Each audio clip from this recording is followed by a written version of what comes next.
Este pequeño frasco de vidrio contiene un puñado de tierra. La tierra es el cimiento, el origen de la vida. Nacemos y vivimos de la tierra y con la muerte volvemos a la tierra. La tierra es alimento y refugio. La tierra es libertad, identidad, cultura y memoria. La tierra es territorio. Existe en los pueblos un sentimiento profundo y vital por la integridad de su territorio. Y la usurpación de un solo gajo de tierra inquieta su existencia. Arrebatar un pedazo de su territorio es quitar un derecho, y esa injusticia es también la amenaza de una nueva usurpación.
Yo nací acá en Ucacha, soy nativo acá de Ucacha, soy la clase Comencé 63. el secundario, hice primer año, 7 de mayo. donde no me fue muy bien por responsabilidad propia. Mi padre me dio a elegir, o estudiaba o trabajaba.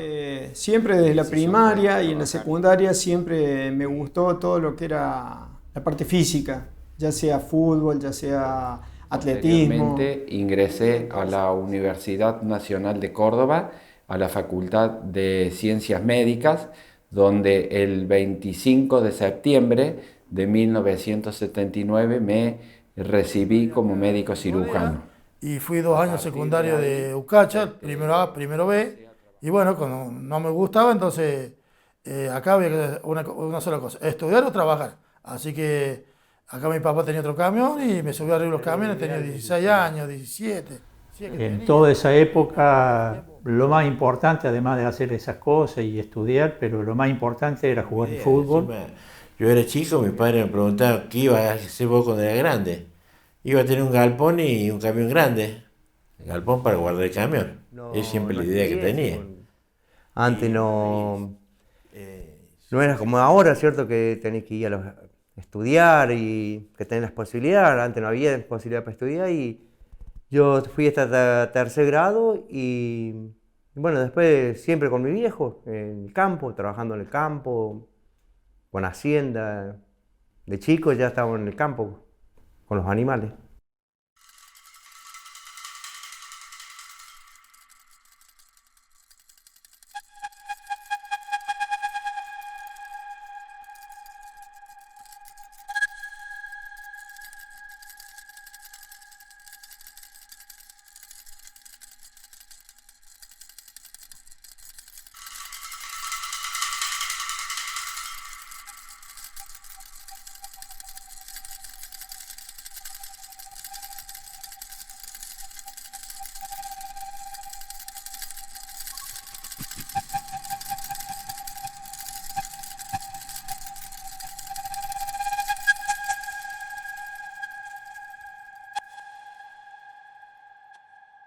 Y en la escuela, bueno, estábamos sentados, dice, van a entrar unos excombatientes. Y en una de esas veo por la puerta entrar mi papá. Y bueno, y ahí como que empezó a charlar con los chicos. Y bueno, nosotros prestamos atención. Y es como, fue algo como nuevo, decir, porque no sabíamos bien la historia, ¿no? Como que nos enteramos sorpresivo, es decir, mi mamá lo había como siempre contado un poco, pero no al margen de lo que ellos habían vivido realmente, de decir, cómo había sido, nos enteramos, de decir, así, en la cruda.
Cuando terminé el secundario me vine a Córdoba a estudiar ciencias económicas. Y en esa época el dilema era del servicio militar, me tocó el sorteo, el número 620 y todo lo demás, y pedí prórroga para poder seguir trabajando y después hacerlo cuando terminara. En un momento dado, en un momento de, si querés llamarle de bronca o de alguna cosa por el estilo, conseguí un muy buen trabajo que al final no me lo terminaron dando porque me faltaba el servicio militar y dije no hago la prórroga. Hice eso y terminé en Comodoro Rivadavia. Escuché un sorteo que antes se escuchaba por radio.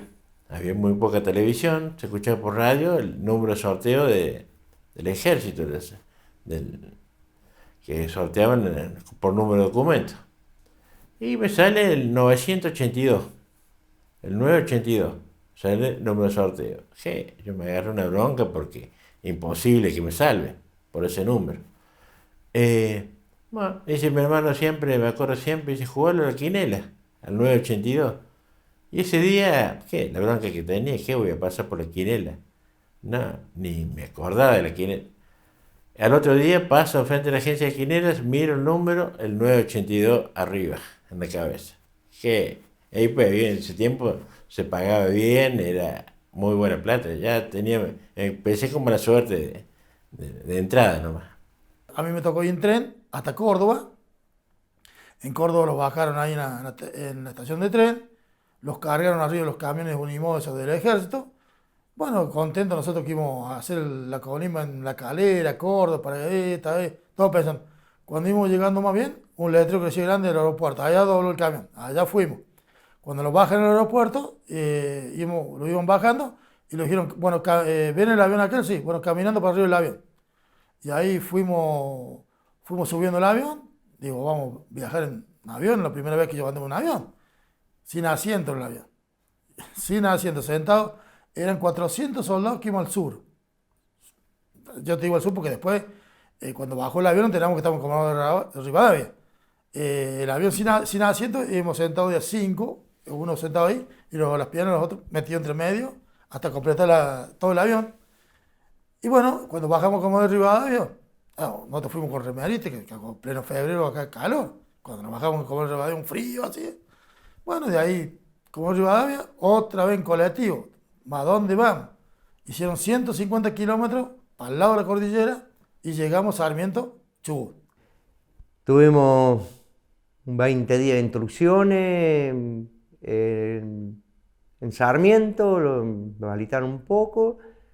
Tenía cada uno su destino, ¿cierto? El que trabaja en el tractor, el panadero. Si tenés un oficio ahí en el servicio militar, es decir, lo haces, es decir, no, y si no, la sesión de combate, se da la sesión de combate que después iban a los desfiles, es decir, están todo el día eso practicando para cuando iban a los pueblos a jurar las banderas, ¿no? Yo cuando vamos al servicio lo tomé como una cosa más que uno tenía que hacer y que pasar, pero nunca lo tomé como que fuéramos a ir a una guerra o a un conflicto siquiera. Siempre me imaginé que el servicio era tomar una instrucción para el día de mañana, por si la nación te necesita, pero nunca me imaginé que íbamos a entrar en una guerra, ¿no?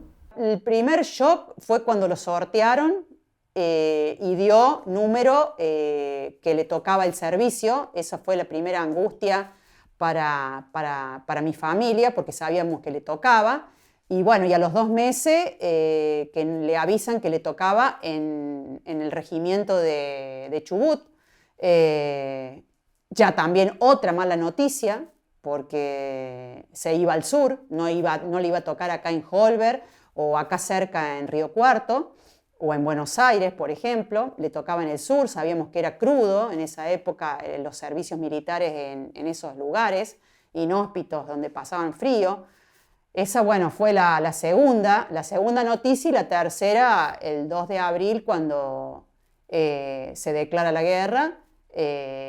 Y bueno, y nos enteramos de que todos esos chicos que estaban allá eran los primeros que partieron para defender a la patria en Malvinas.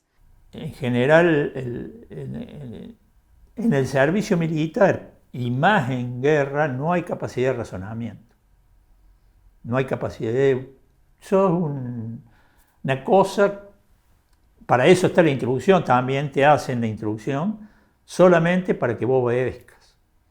Vos anda para allá, trae para acá, vení, anda, hace esto, hace lo otro, todo lo... Y te resulta muy difícil no cumplir las órdenes, porque que vas a hacer un levantamiento de soldados, no hay forma. No hay forma en ese momento. No tenés forma de hacerlo, y te deja, digamos, mucho más, ¿cómo puedo? No encuentro la palabra, pero no pensás, es blanco, aunque sea negro, no importa, es blanco. Una locura. Y eso era normalmente en el servicio militar. En un momento como ese de guerra, peor todavía.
bueno, ya después del 23, 24 de marzo para adelante, entraron a cargar nosotros a los camiones, armamento y fusiles, municiones, todas esas cosas, viste, como Rivadavia. Ya uno de los últimos viajes, ya cuando vimos que empezaron a cargar esa bolsa de mente los finados, no nos parece muy lindo, todo, una introducción. Todo. ¿Qué pensamos nosotros? Primero, otra vez con Chile, porque en el 78 habían tenido problemas con Chile por el canal de Beagle, pero nunca se pensó con Inglaterra, nunca. Ni nosotros, ni los superiores nuestros sabían a dónde iba todo eso. Llegamos a Comodoro, estamos esa noche en Comodoro y al otro día, a la mañana, los cargan en un avión y ahí cuando vamos en el avión, el capitán Medina los dice que íbamos a Malvinas, ¿no? Ahí nos enteramos que íbamos a Malvinas, no teníamos ni idea, ¿no? Ni sabía dónde quedaba, ni de para qué lugar. Y llegamos a Malvinas, 10 de la mañana, bueno, se estaban tomando Islas Malvinas. Nos hacen desembarcar los vehículos oruga, esos anfibios oruga que nadan en el agua y cuando tocan tierra, va por tierra.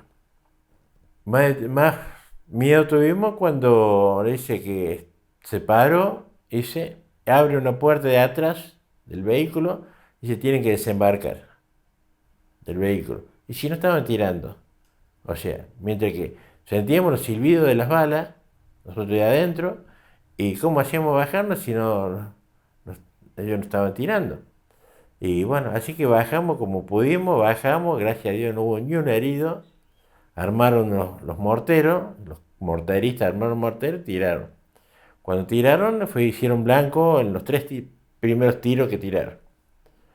Y bueno, y se rindieron enseguida porque ellos eran muy pocos, eran algo de 35 soldados ingleses que estaban en guardia.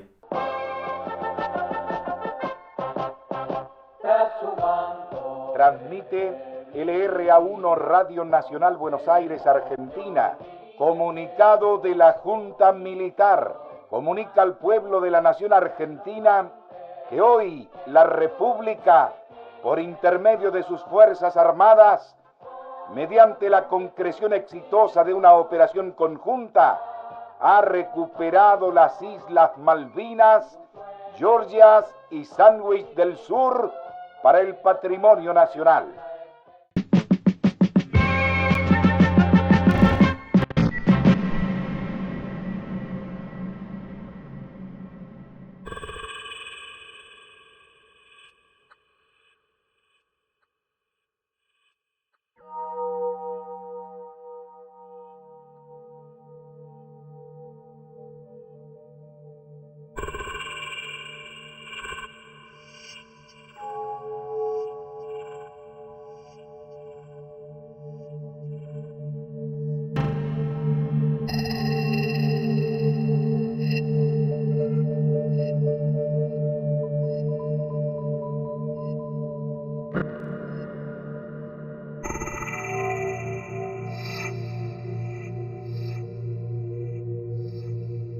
Apenas entramos al pueblo, había como una casa desocupada, así, un solo ambiente, digamos, grande, que ellos le hacían el laboratorio de ellos.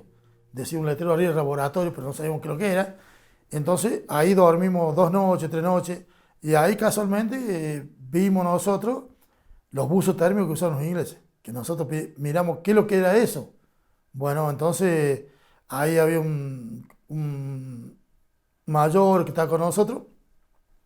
Estos son los buzos térmicos que usan ellos. Es como, yo te digo porque nosotros no me lo puse, pero lo hemos visto nosotros. Es como quien se pone esos mamelucos los mecánicos, igual. Nada más que viene con los bolsillos incorporados, entra el casco y acá en el pecho tenía una perilla que regulaba la temperatura durante el día. Era a pila eso, durante el día. Bueno, después vimos los fusiles de ellos que decían 1200 metros de alcance. El nuestro 600, estamos calculados.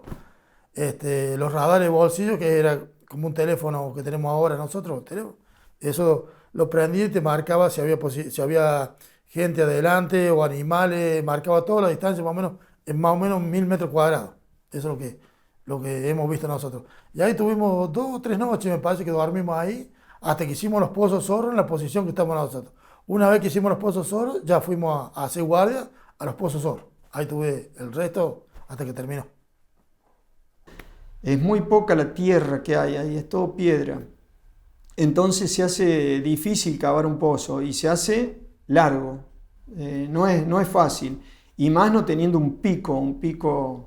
Tenés las herramientitas esas que nos habían dado, pero no son lo suficientemente fuerte como para picar la piedra, ¿no? Por eso se hacía tan difícil cavar los pozos. Y después, una vez que cavas un poco para abajo, empieza a venir el agua, porque empieza a filtrar agua y cuando querés acordar, tenés agua dentro del pozo que no la sacas más. Y nos calentamos con la turba, la turba, la tierra inglesa prácticamente, que es turba, porque tiene tanto petróleo, se llama turba. Y prendíamos eso y eso nos hacía una brasa el tamaño de un puño más o menos, y eso estaba toda la noche prendido, y eso no larga humo. Muy frío allá. Después los vientos son más. Tenés vientos de 70, 80 kilómetros. Allá el clima, te agarras un día de sol, después el otro día es todo nublado, como acá una llovina, allá es el garrotillo. El frío, eso es lo que es malo. Después de la noche se limpia y tenés lindas heladas también. Había que estar toda la noche, todo el día ahí, toda la noche ahí, entonces ¿qué pasa? Vos estabas sentado, que parado, todo el día mojado porque esta humedad que había, bueno, ya vos sentís que te entran a congelar, vos ya las manos no las sentís más, muy poca fuerza, más que todo en los pies, porque está continuamente, estamos sentados en el barro, calcula vos, por más quiero que había humedad, los bolsillos son fríos, no es un bolsillo caliente, nada, son helados, son bolsillos, un par de medias para aguantar 15, 16 o 20 grados bajo cero. No podés. La gran mayoría de los pozos de zorro, en su fondo había aproximadamente 5, 10, 15 y hasta 20 centímetros de agua helada, y ahí permanecieron nuestros soldados durante más de 20, 30, 70 días, y fue como consecuencia de eso y de la falta de cambio de ropa y permanecer puntualmente en el agua helada y húmeda que apareció el famoso pie de trinchera, que a muchos de nuestros excombatientes les significó la amputación de dedos, pie o pierna como consecuencia de esa patología. Me sacaron el bolsillo como quien pela una caja de naranja, igual así, me sacaron todo y lo cortaron, porque era toda una cosa redonda así, y color negro. Entonces el bolsillo le sacaron todos los cordones y lo abrieron arriba para sacármelo, porque no lo podía sacar. Todo hinchado, una cosa hinchada, no podía caminar. Estaba complicado para poner tema gangrena. Yo, gracias a Dios, me salvé, pero no estuve muy lejos. Estuve ahí estuve. De que me cortan las piernas.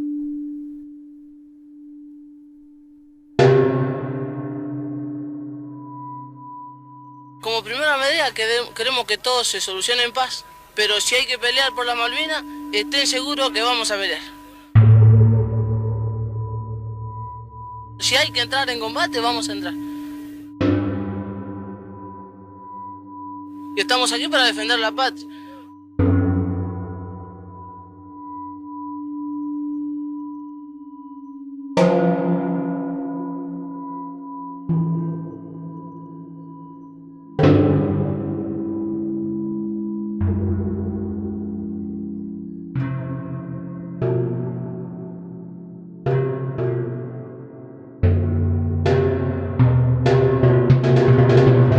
Llegamos a Darwin, que es un pequeño caserío que hay ahí, y nos tocó ir a un lugar donde hay una escuela como que está en el campo, digamos así, porque es todo campo eso, una escuela, así que ahí nos apostamos ahí, ahí estuvimos hasta el 1 de mayo más o menos, fecha en que el 1 de mayo empieza el primer bombardeo, y ahí sí ya nos dimos cuenta que realmente se nos venía la guerra encima, porque hasta ahí era todo prepararse, cavar posiciones, llevar municiones, bueno, hacer todo lo que un poco lo que te decían tus superiores. Cuando recibíamos las cartas, mi papá y mi mamá no saben leer, entonces yo las leía primero y después se las acomodaba a mi manera de ser. Cuando él decía que teníamos hambre, que tenía hambre, que le mandáramos comida, que tenía frío, que le mandáramos ropa, bueno, yo eso no se lo leía. Mi mamá, cuando vino otra persona, le hizo leer la carta, se la leyó como estaba. Bueno, y ahí fue muy triste. Desde ese momento, el televisor y la radio prendida día y noche.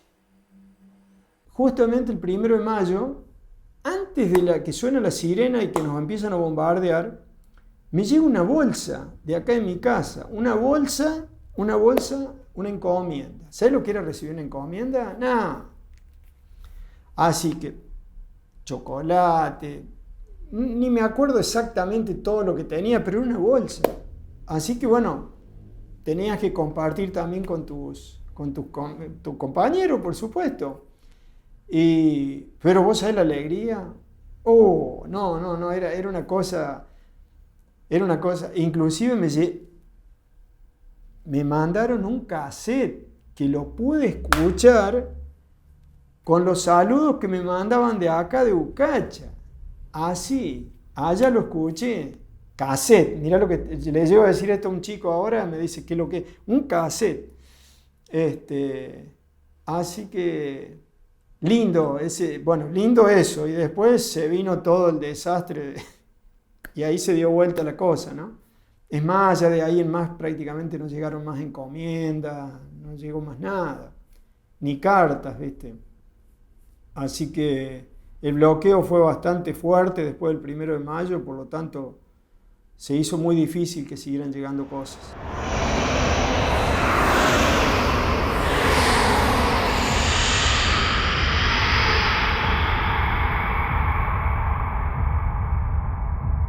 Y bueno, el 1 de mayo vemos que se acercan unos Sea Harrier desparramando bombas por todos lados, alcanzando el depósito de municiones que teníamos, los aviones, los Pucará, y ahí empiezan los primeros fallecidos que nos tocan de cerca, que nos toca ver, que era toda gente de la Fuerza Aérea. Entonces, bueno, ya desde ese momento en adelante todo tomó otra forma, todo tomó otro color. Ya no era el mismo ánimo en la gente, ¿no? En los compañeros. Ya veíamos la cosa desde otra óptica, ¿no? Los aviones, sí, no te da tiempo a nada. Dieron la alerta y a lo mejor si la estás esperando de un lado y se te descolgaron de otro lado y es una cerrada de ojo y es la velocidad que vienen tirando bombas, vienen con las ametralladoras y no te da tiempo a nada, no es que sí, eso no, es imposible. Más con el armamento que teníamos nosotros, ¿no? El armamento que teníamos, tenía que decir, tirarte cuerpo a tierra y esperarlo, y esperar que pasen, decir que pasaran, y no, trata de no moverte, de esconderte bien, ¿cierto? Porque una esquirla, decir, por más que te hubiera escondido, adentro un pozo zorro, así, esperando, pero una esquirla puede terminar con tu vida también, no. Son milésimas de segundo. El avión pasa a una velocidad, a la velocidad del sonido, no sé explicarte, pero es muy rápido. Y luego las consecuencias, los incendios, las bombas, las esquirlas, pasa el tiempo, pasa muy rápido. Una vez que no te das cuenta, o sea, pasó y en una milésima de segundo y no sé. Y ahí tomaste conciencia que estaban en guerra. Sí, ahí tomé conciencia que estábamos en guerra.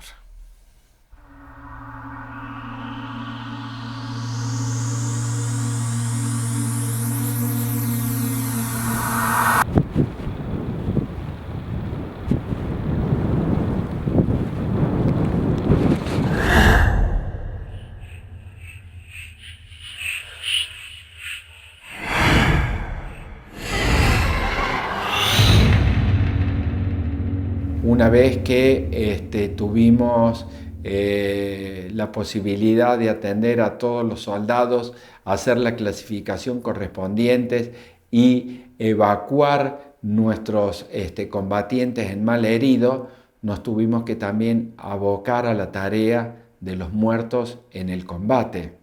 Esa fue otra situación y otra experiencia muy traumática. No es lo mismo ver la facie de los muertos por una causa natural a ver los muertos como consecuencia de un ataque bélico. Las personas que han fallecido como consecuencia de un ataque bélico, en su facie, en su rostro, se denota el sufrimiento que han tenido antes de morir. Y eso es algo que de tu mente y de tus pensamientos no se te va nunca más, porque yo todavía el día de hoy cierro los ojos y veo a todos los camaradas de la Fuerza Aérea que fallecieron, que uno u otro de una manera se protegían con sus manos o con distintas partes del cuerpo para evitar la dolencia que significaba en ese momento el ataque.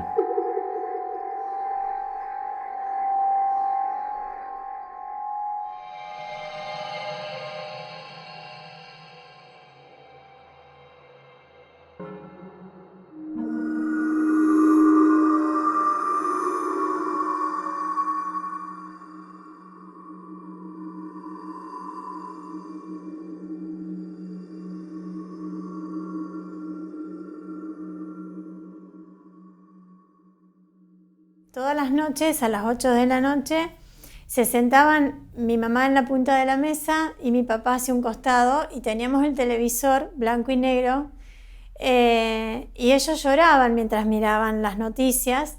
Recuerdo ver soldados, que se veían imágenes de soldados corriendo en el frío y siempre un cartel arriba que decía "Vamos ganando".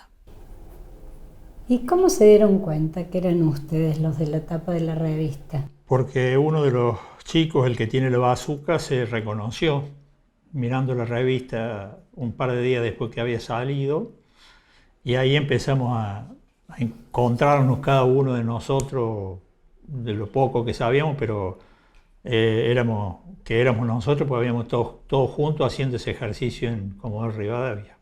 ¿Cuál eras vos de todos estos? Este soy yo. Soy el que está al lado de la bazooka.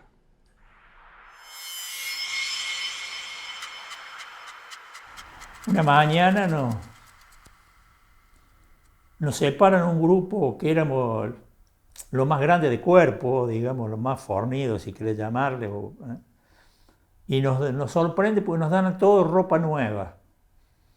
Ropa nueva, nos dan armas nuevas, nos hacen lustrar bien los zapatos, los borseguíes y todo lo demás, y nos dice tienen que estar listos en 2 horas.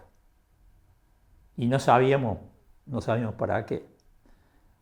Bueno, obviamente las 2 horas estábamos listos, nos subieron arriba unos camiones y nos llevaron a un descampado que había por ahí cerca de Comodoro.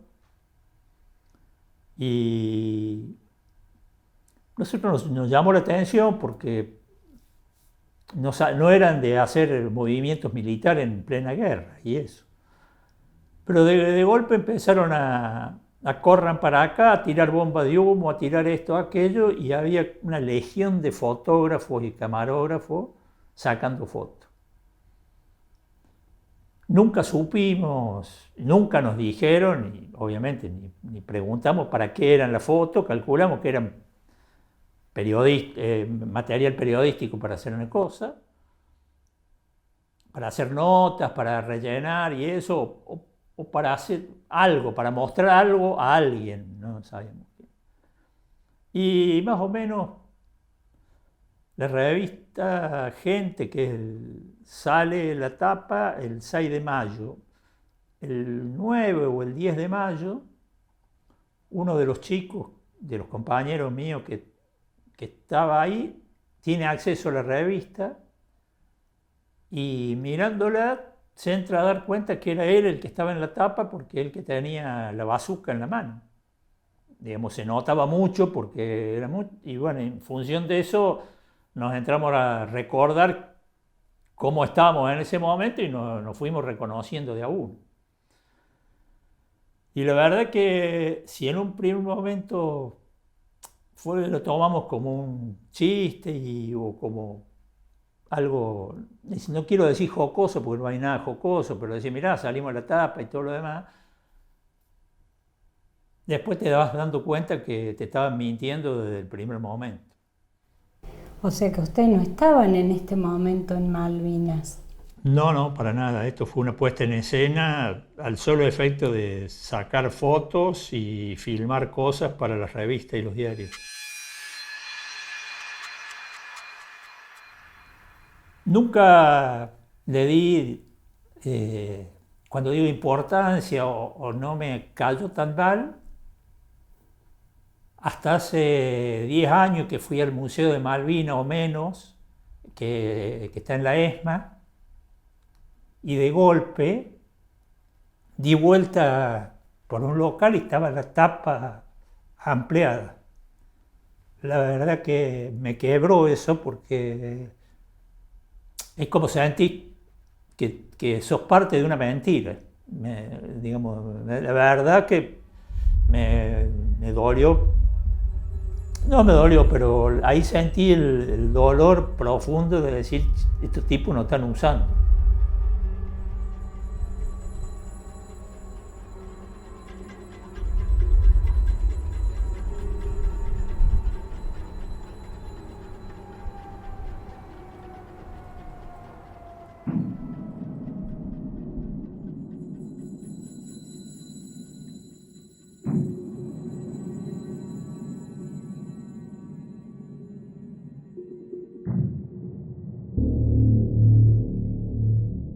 Primeros días de mayo tuvimos varios soldados que sufrieron una desnutrición muy importante, eran todos soldados de ejército y que lamentablemente tuvimos el deceso de 2 o 3 soldados de ejército argentino que fallecieron por hambre. Vos a veces te podés preguntar, y más de una vez nosotros nos preguntamos, ¿cómo puede ser que se hayan muerto de hambre? Explícame cómo puede ser que sean muertos de hambre.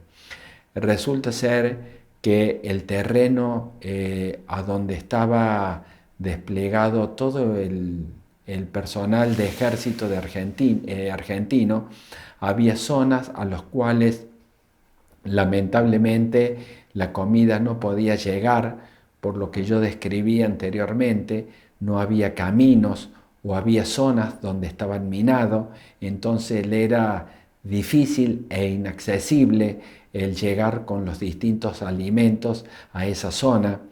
Vos no te podés explicar cómo, habiendo la cantidad de ovejas que había, nosotros permitimos que se murieron soldados de hambre, pero nuestra ingenuidad de la guerra y por ser respetuoso del Tratado de Ginebra, en el cual dice que nosotros no podíamos tocar nada del personal enemigo, entonces al comienzo no matábamos las ovejas para poderle darle comida a nuestra tropa. Después lo comenzamos a hacer porque nos dimos cuenta que nosotros estábamos fallando en algo. Había que aguantársela con lo que hubiese, ¿no? Hasta por ahí íbamos a comer basura que tiraban la gente de la Fuerza Aérea, basura no, pero restos de comida y esas cosas, ¿no? Horrible, eso es. Siempre hubo una pequeña división, ¿no? Ahí como que todo lo que era Fuerza Aérea tenían más comida, estaban mejor atendidos, ¿no? Siempre lo que era infantería, lo que era soldado, era otra cosa, ¿no? Era como que éramos de distinta clase social, digamos, parecía. Nosotros veíamos los Hércules cuando bajaban de noche al aeropuerto, la mayoría iba a buscar la comida por la costa del mar, y bueno, pues sabían que los Hércules traían comida, traían cosas, tanto como medicamentos, provisiones para los soldados. Lo que pasa es que el avión iba bajando, cuando llegó a la punta se agarró y se fue de vuelta. Eso quedó todo desparramado en la pista. Y cuántas veces yo no lo hice, pero hay compañeros míos que fueron a buscarlo, y ¿qué pasó después de consecuencia? Que lo agarraba un suboficial mayor, que esto, aquello, lo estaqueaban en el suelo. Eso yo lo vi porque lo estaqueaban en el suelo. ¿Cómo es estaquear en el suelo? Son dos estacas que te agarran de las manos y dos estacas en el pie y te dejan en calzoncillo tirado en el piso. No digamos ni arriba de una colcha, no, en el piso helado. En el piso helado. Nosotros estábamos al lado de la pista.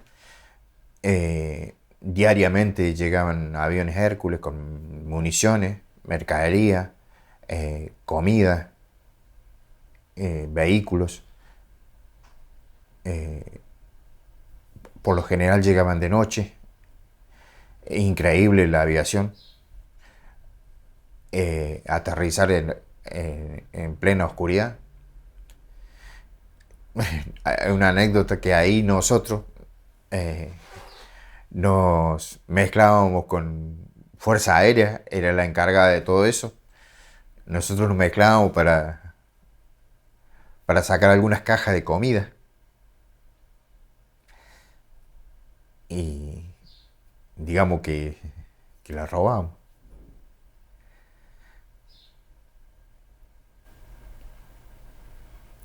Fue difícil. ¿Pasaste hambre? Sí, pasamos hambre. Sí. Muy duro. Mucho hambre y mucho frío.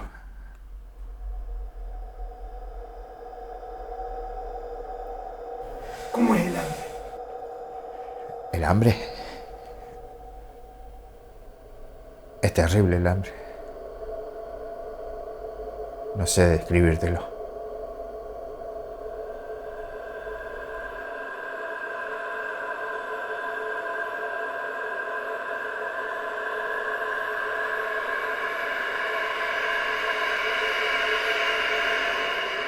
Había noches, me acuerdo, horribles, que no se veía nada, de mucha niebla,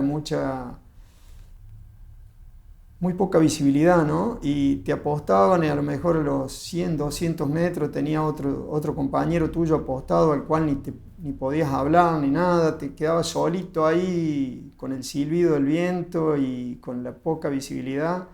Y realmente, bueno, ni te cuento la cabeza cómo vuela, ¿no? Porque realmente uno piensa de todo en ese momento, en la familia, en todo. En si vas a volver o si te vas a quedar allá. Eran todas reflexiones que uno hacía, esas y muchas más, ¿no? En el Pozo Zorro sí estamos de a dos. La noche, calculamos, son interminables porque allá a las 6, 5 de la tarde está todo oscuro, hasta las 9 que no amanece. Lo que sí que tenemos un rosario, mira, yo no sabía rezar nunca, lo sabía de memoria, porque lo rezamos todas las noches. Y sí, yo vivía con mi papá, mi mamá acá y mi hermana. Más vale, uno siempre recuerda lo que vos estabas con ellos y ahora estar solo ahí, pensás muchas cosas. De los 60 días que yo estuve en los Pozos Zorro, no me acuerdo de haber dormido. No, tengo que haberme dormido alguna vez, pero no me acuerdo de dormir. Puede haber sido de día, porque yo de noche no me acuerdo de dormir. No sé por qué. Para yo, siempre pensé que yo teníamos algo nosotros porque cuando estábamos en los Pozos Zorro se nos fue el miedo. Y ahí era una oscuridad terrible y nunca tuvimos miedo. Sé que había algo que no podíamos, que no teníamos miedo. ¿Algo como qué? Algo, yo me acuerdo siempre de que nos daban una pastilla blanca antes de las comidas, del mediodía. El mediodía podíamos comer, teníamos una cocina de campaña, podíamos comer el mediodía, de noche no, era el mediodía. Una pastilla blanca te obligaban, era obligación de tomarla, si no, no te daban la comida, la ración. Si no tomabas la pastilla esa no podías comer. Así que tenías que tomarla a la fuerza. Y yo pienso que algo era eso porque nunca nos dijeron qué era que era. Y la desesperación es grande porque, qué sé yo, yo viajé con soldados que venían y se pegaban un tiro en la mano, venían con el dedo colgado así en el avión, o se pegaban un tiro en la pierna. Basta de salir de ahí, ¿viste? De salir de ahí. Sí, tuve miedo. Pero también en un momento uno se acostumbra. Se acostumbra a todo eso y es como que quiere que se termine de una vez por todas. O vivís o morís.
En la zona de esa hondonada que había en el terreno de Gus Green, próximo al poblado, y que desde ahí yo podía observar con lujo y detalle de cómo iban sucediéndose los combates, que realmente fue algo muy impactante, muy desagradable, muy cruel, porque vos veías, como yo lo sé decir, como en ocasiones lo observás en las documentales o en las películas de guerra, que volaban los seres humanos por el aire o que caían muertos, tantos argentinos como ingleses.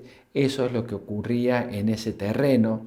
Los argentinos disparaban con todos los elementos con que disponían, hasta que en un momento determinado los cañones de 105 se quedaron sin municiones, los morteros no disparaban más, las MAC habían quedado fuera de servicio, muchos de los fusiles de los soldados argentinos no funcionaron más. Yo no había usado un arma nunca,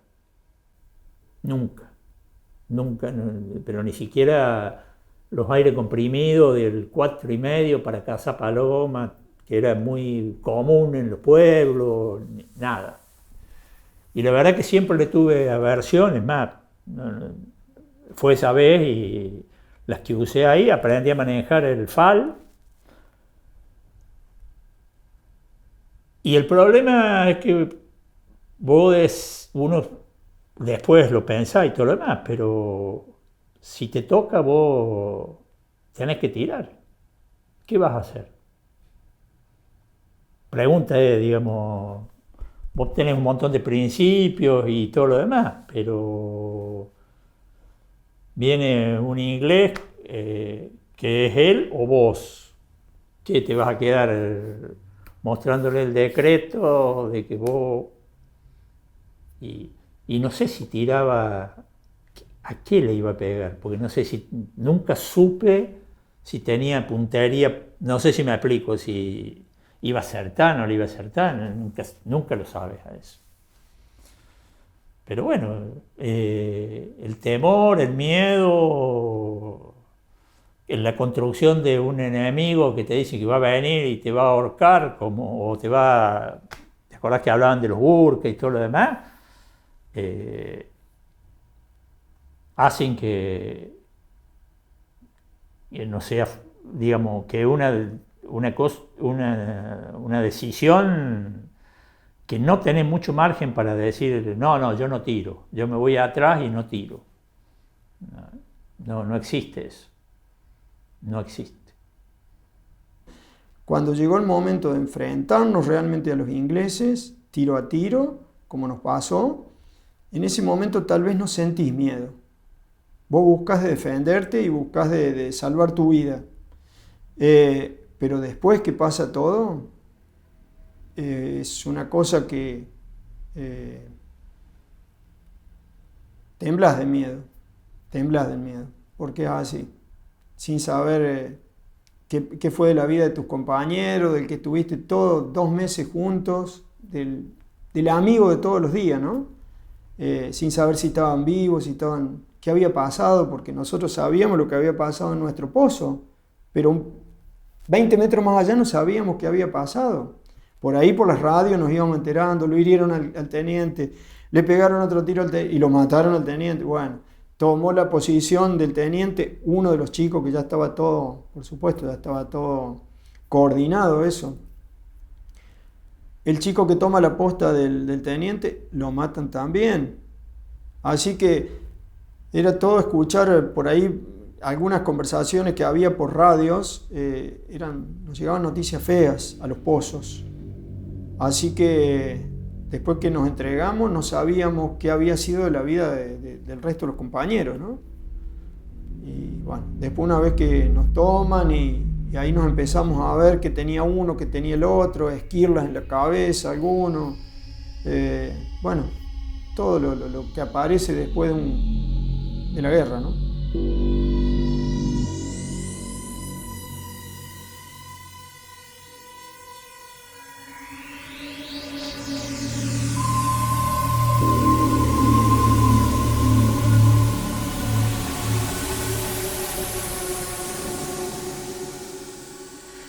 no pudimos avanzar más, estuvimos como 2 o 3 horas encerrados en el fuego, nos bombardeaban con la artillería inglesa, nos picaba muy cerca en las balas. Luego, después de varias horas, nos rendimos y nos retrocedimos y nos introducimos en la ciudad para que no nos tiraran. Luego de eso, de la rendición, nos volvemos a nuestra posición. Pasamos como 2 o 3 días más hasta que nos exigen entregar las armas.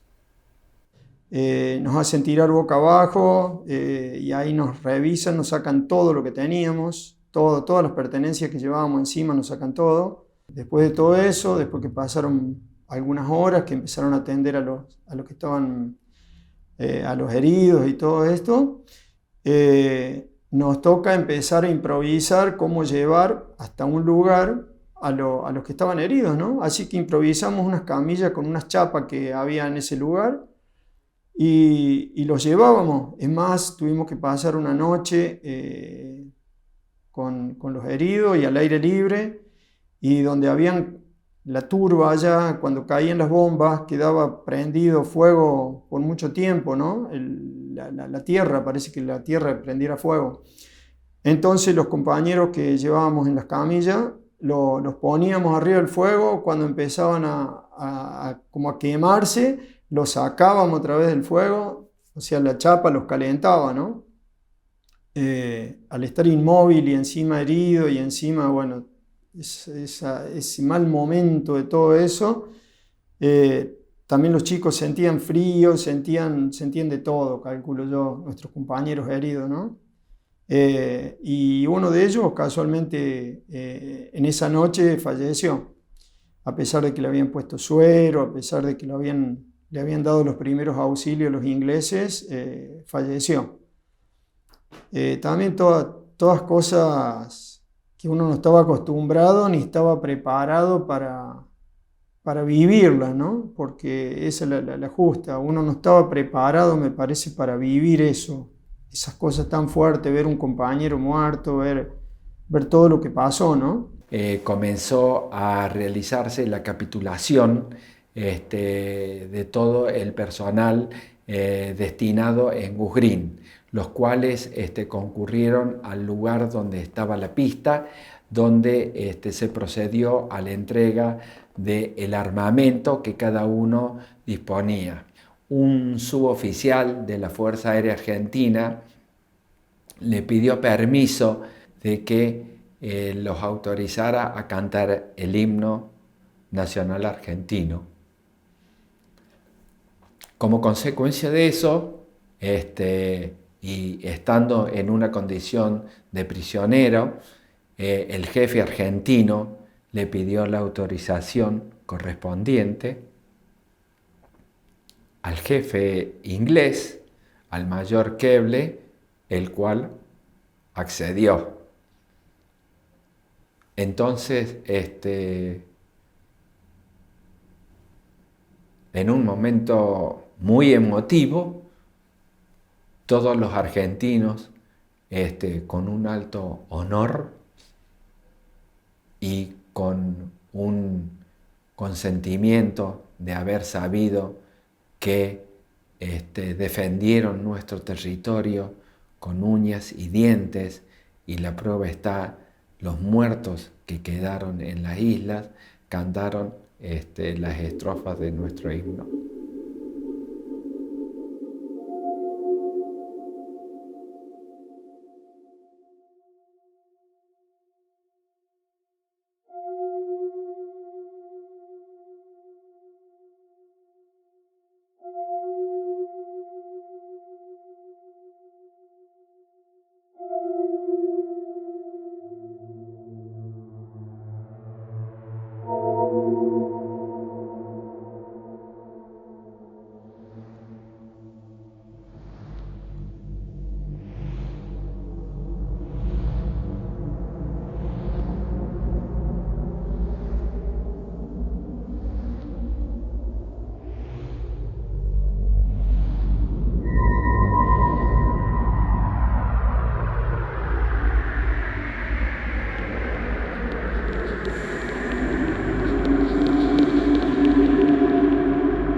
mientras que estuvimos prisioneros en el aeropuerto, había gente de ejército, oficiales de ejército, cabos de ejército, que habían agarrado un grupo de soldados y lo hacían cargo de haber perdido la guerra. Para el tema carrera mar, cuerpo a tierra, esas cosas. Y eso fue una indignación muy grande que tuvimos nosotros, los infantería marina, lo que lo vimos, infantería marina, lo que hacían ellos con los soldados. Todos nuestros superiores fueron al frente, porque muchos después que volvieron de allá, que volvimos de allá, que estábamos en Plaza de Mayo, que tenían tiras, querían seguir obligando a hacer cosas a los soldados y más de uno se le puso y dice, si vos te fuiste para atrás, dice, nos mandabas a nosotros al frente, ¿qué te venís? O sea, nuestros superiores en ese sentido nos dieron el ejemplo. Los que nos daban las órdenes, y eso nos dimos cuenta después nosotros, yo ya tenía ahí 24 años, o 23 cuando hice el servicio. Los subtenientes y los tenientes que recién se recibían y todo tenían 18 a 19 años. Entonces, vos lo respetabas por el título, pero después te dabas cuenta que la capacidad de raciocinio normal de esa persona era igual o menos que la tuya. Pero bueno, los soles o las cosas que tenían era lo que valía. O sea, tenían miedo qué iba a pasar después en el país, porque ellos como militares estaban preocupados por su futuro. ¿Me entiendes? Pero eso estoy hablando de 10 días antes de que se rindieran y todo lo demás. Ya empezaban a notar que se terminaba y eso terminaba todo, digamos.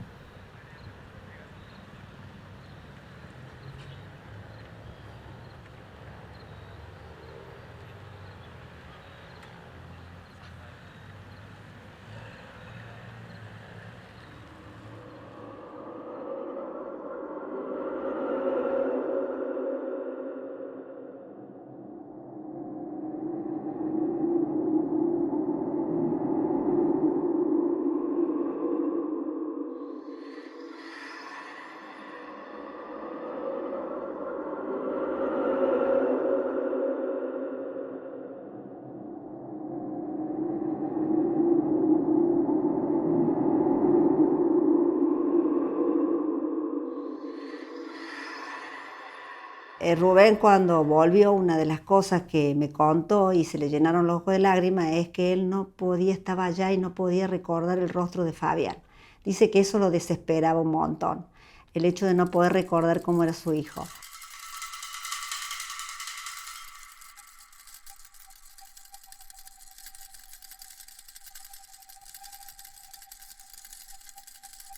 A mí me ayudó mucho la contención de la familia, pues yo me fui a vivir con mis padres y también tenía el hecho de tener mi hijo de solo 3 meses, eso me ayudó muchísimo, muchísimo.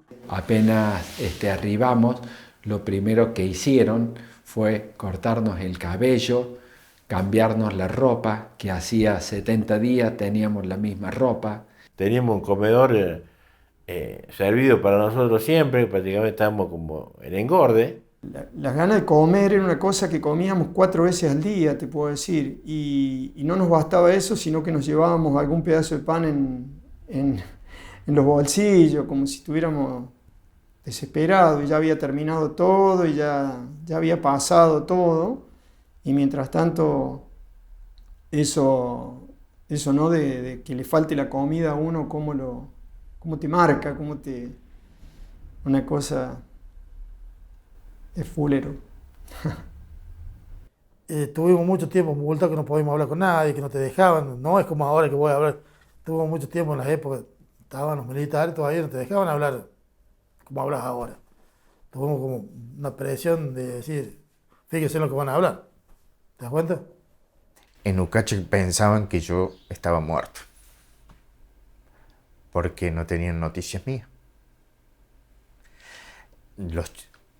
Los otros 5 se habían comunicado, menos yo.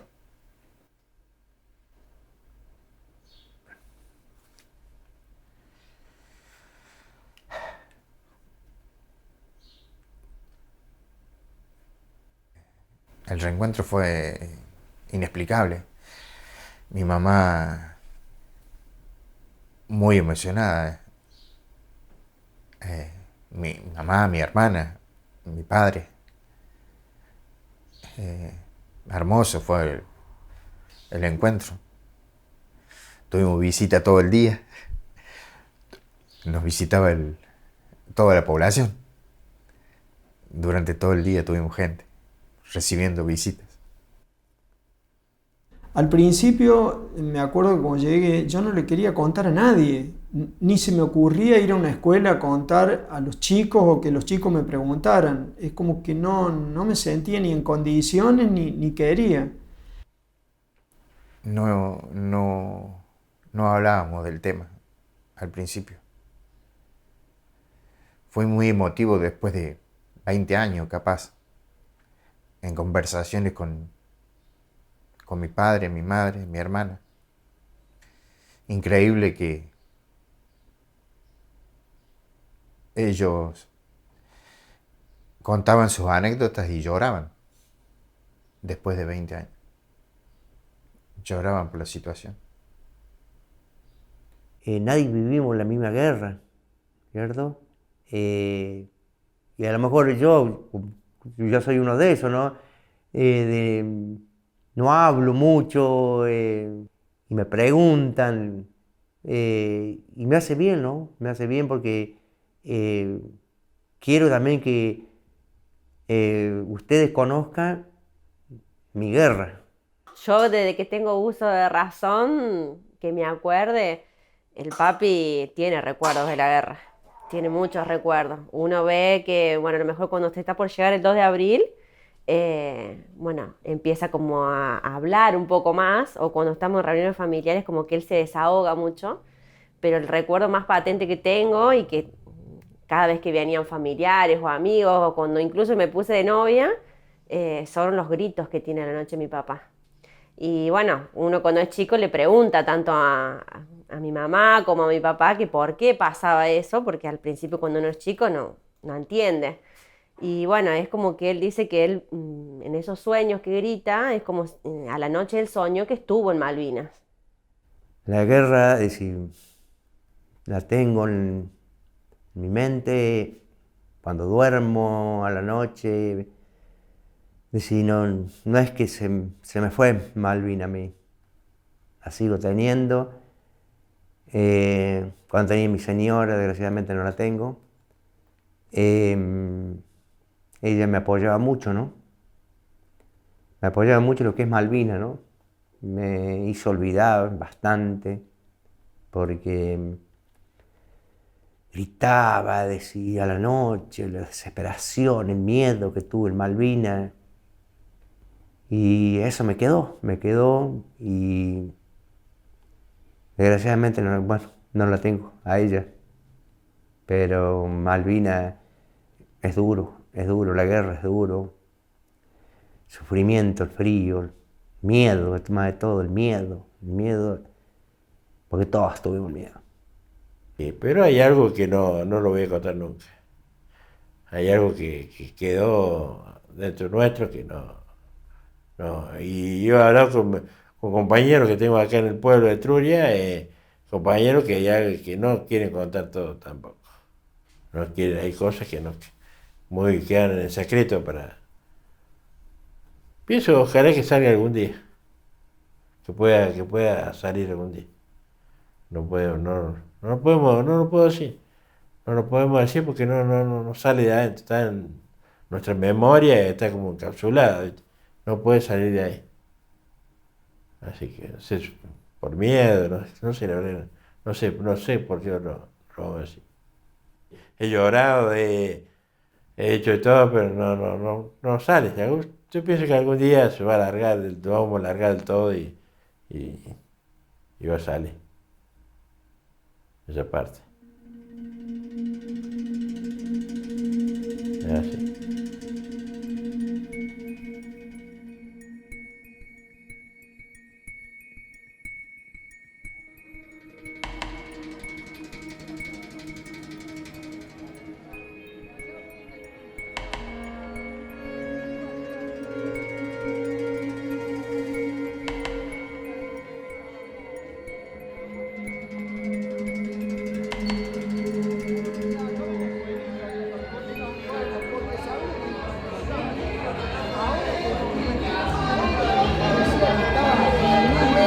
mí me pasó lo mismo, no me digas. Ahora lo veía. ¿Vos cuándo fuiste? El mes pasado. Bueno, yo fui en el 17. Y también lo mismo que decís vos, yo me tenía la idea que Se estaba llama lejos. no está ganado. ¿Dónde estuviste? En Fox. Fox. Con el Fox. Ahí está la tranquera que va a Darwin. Atrás Darwin, acá en Darwin. Sí. Esa es la nueva escuelita. Esa es la nueva escuelita. Claro, esto es Darwin y Go Greenwood. Sí, no, se jura. Es más, un día nos fuimos con otros muchachos. El muelle este está... Bueno, esto está todo roto. Ahora, en 2017 yo lo volví a caminar. Mirá cómo está. Mirá, ya.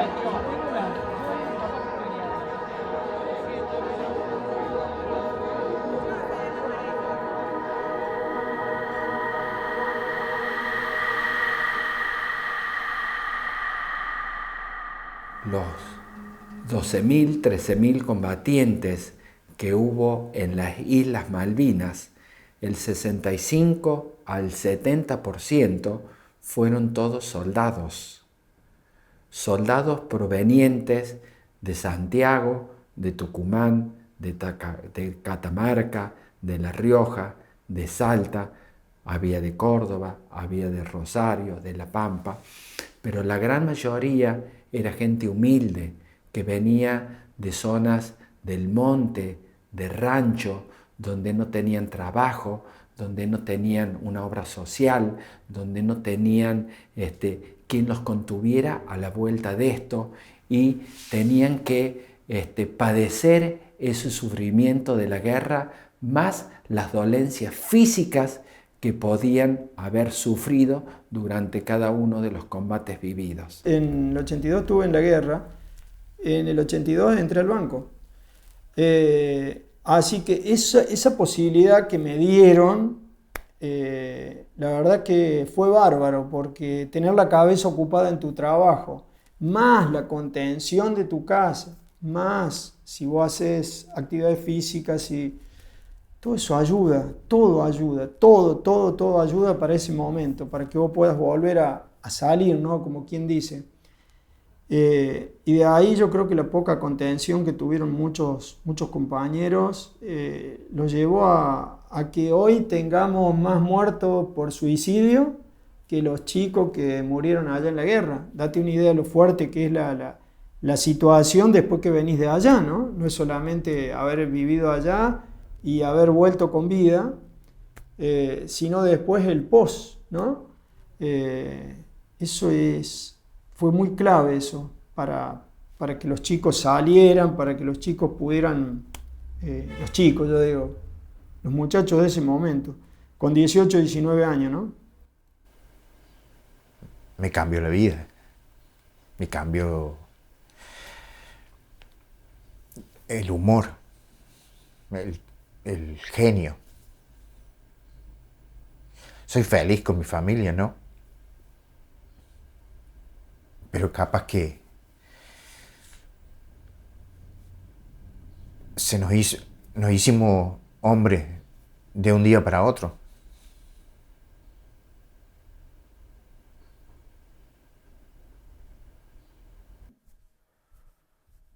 No, que sea, que te nombre, que sea un respeto por lo menos, no los loquitos como le hacían los loquitos de la guerra. Entonces, ¿por qué? Porque no fuimos nosotros porque éramos locos allá, los llevaron. ¿Te das cuenta? Que los respeten un poco nada más. Como los veteranos de guerra o los quieren llamar, no, los loquitos de la guerra, como hay muchos que lo decían. Y bueno, eso, la bronca que a uno le da, que no te respetan, ¿te das cuenta? No fuimos chicos ni pobrecitos. Fuimos soldados, con orgullo.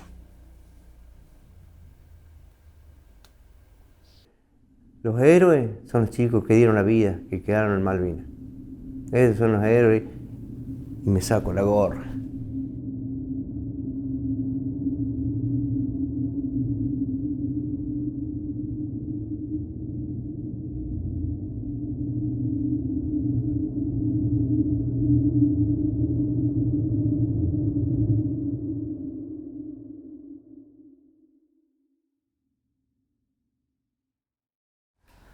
La guerra no sirve nunca para nada, nunca sirve en absoluto. La guerra de Malvinas lo que hizo fue alejarnos más todavía de la posibilidad de volver a recuperarla, digamos, por los carriles diplomáticos, por lo que fuera. Si estábamos lejos, ahora estamos más lejos todavía.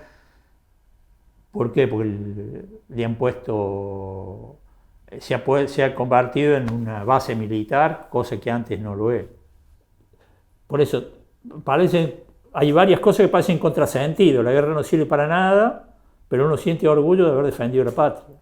Y sí, yo orgullo siento de haberlo defendido. De defender la patria de alguna... Porque muchas veces uno no corporiza qué es la patria, o dónde está, o cómo es, y eso. Bueno, una de las formas es defender la soberanía desde el punto de vista territorial del territorio. Bueno, más, porque ya hay también otras discusiones, pero más contra los ingleses. No es lo mismo defender el canal de Beagle contra Chile, que estamos pegados a la par y todo lo demás, que no contra una potencia como los ingleses. Por eso uno lo quiere tanto a Maradona. ¿Qué va a hacer?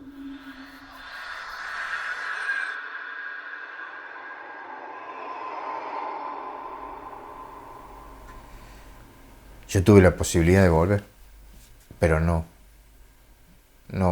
tuve las ganas de volver. ¿No querés volver a Malvinas?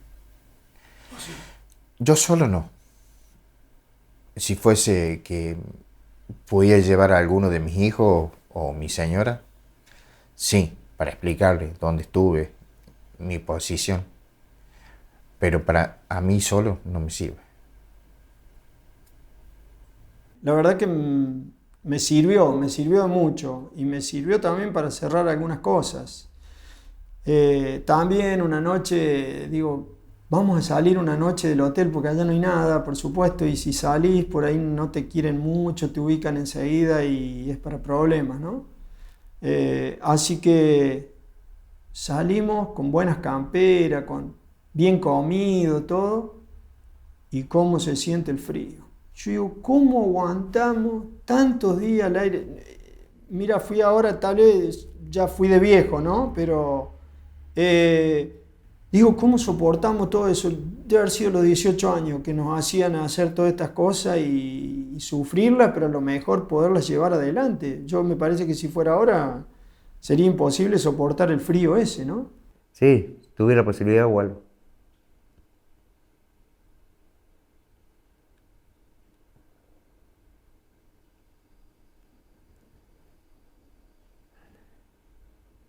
¿Te acuerdas bien el lugar?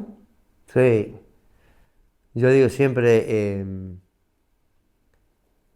del muelle de Bahía Foc, que teníamos la bandera del mástil. Si de ahí yo digo, me vendan los ojos, yo me voy con los ojos cerrados a la posición mía, ¿no? Con los ojos vendados me voy. Me parece que llego bien, con los ojos vendados llego a la posición.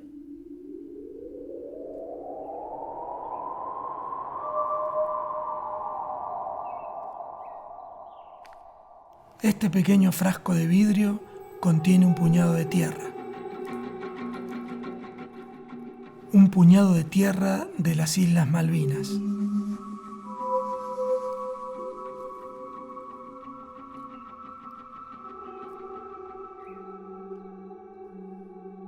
Estando prisionero de los ingleses, un soldado argentino llenó uno de sus borceguíes con tierra de las islas y fingió una herida en un pie para que no le descubrieran su tesoro y así poder llevarlo al continente.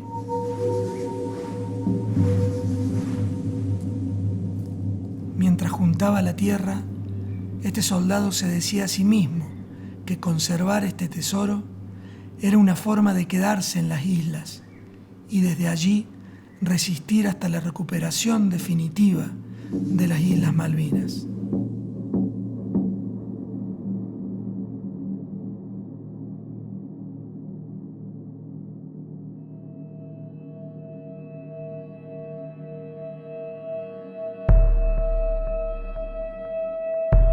Los excombatientes